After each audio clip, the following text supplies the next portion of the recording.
I never hear about this part of Gulliver Travels. Okay, chapter 5. Gulliver does a couple of services for the country. One of them is he's commissioned. There's this fleet of Belfuskins who are apparently about to.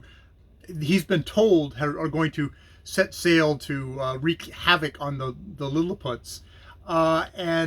So he goes across with some cable that he's been supplied. Basically, he's weaved it, and some giant iron bars, which he twists into little hooks. Hooks up all the ships, cuts their anchors with a knife. Is getting shot by arrows. He's worried about his eyes, so he puts on his glasses, which then pating off of. Drags it all across. And he gets they're like, wow, you're a great guy, and he gets created a Nardak, which is the highest honor in the land.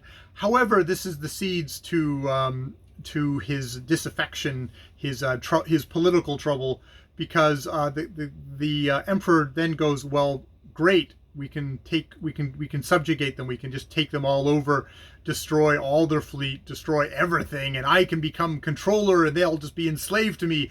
At which point he said, Gulliver says, "Oh no, I would never willingly be part of a thing to enslave other people."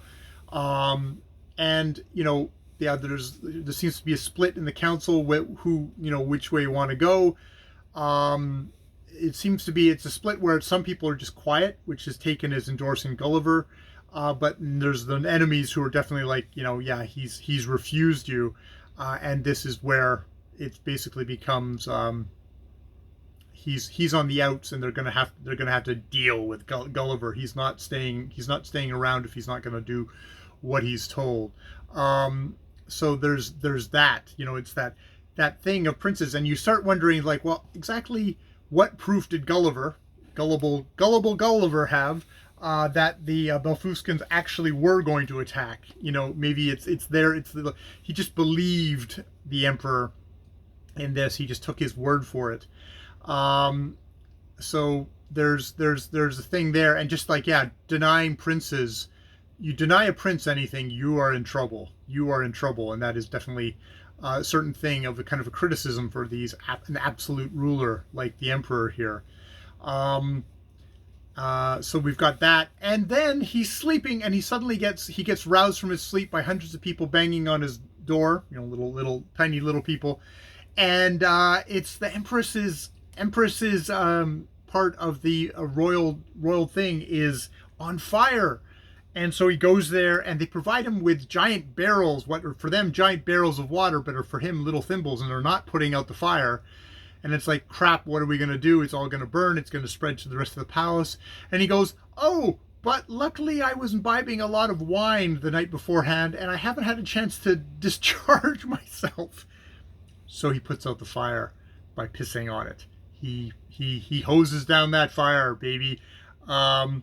And he's worried that, like, oh shit, I hope I didn't offend anybody by that. And apparently there's even an edict there where no one but royal people are supposed to pass water, pass urine in the palace.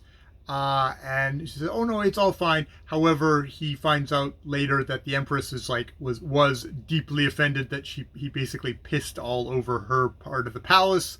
She's like, I'm never going to live there. I'm never going to live on that side of the palace ever again. And she swears revenge against him.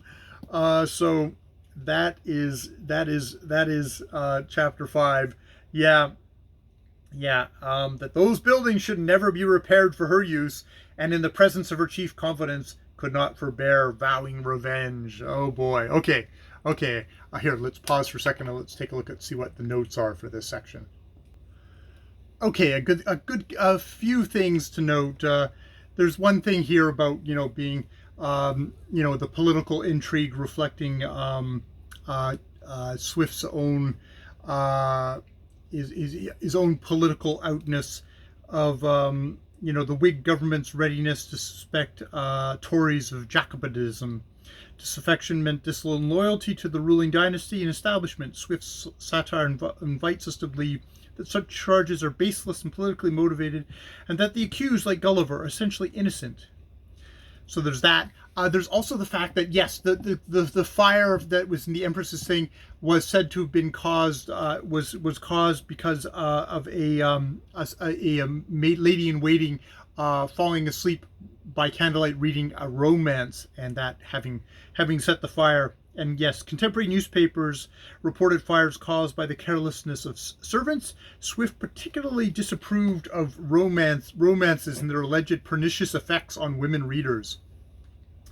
And there's a thing here of Swift recommends a march of prudence and common good liking, without any mixture of that ridiculous passion which hath no being but in playbooks and romances.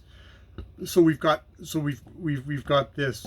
Apparently, pissing, giants pissing is something that is a bit of a tradition in fine literature. They talk about compare the exploits of Gargantua and Rabelais, Gargantula and Pantagruel, Book 1, chapter 17, which is Gargantua decides to give the people of Paris some wine. So he pissed on them so fiercely that he drowned 260,418 persons, not counting the women and small children. A number of them, however, were quick enough on their feet to escape this piss flood, and when they reached the top of the hill above the university, sweating, coughing, spitting, and out of breath, they began to swear and curse, some in fury and others in sport. So yeah, apparently giants pissing is definitely a thing that happens in these literature. Again, the gigantic body and also the disgustingness of the body being something that's gotten his giant body, while undoubtedly helpful and prevented the palace from burning down. It was seen obviously as a besmirchment on the thing, and he's now got another enemy. He's got the enemy of the emperor and of the empress, most definitely in these sections. So yeah, that is notes on chapter 5 from Gulliver's Travels by Jonathan Swift. More videos later.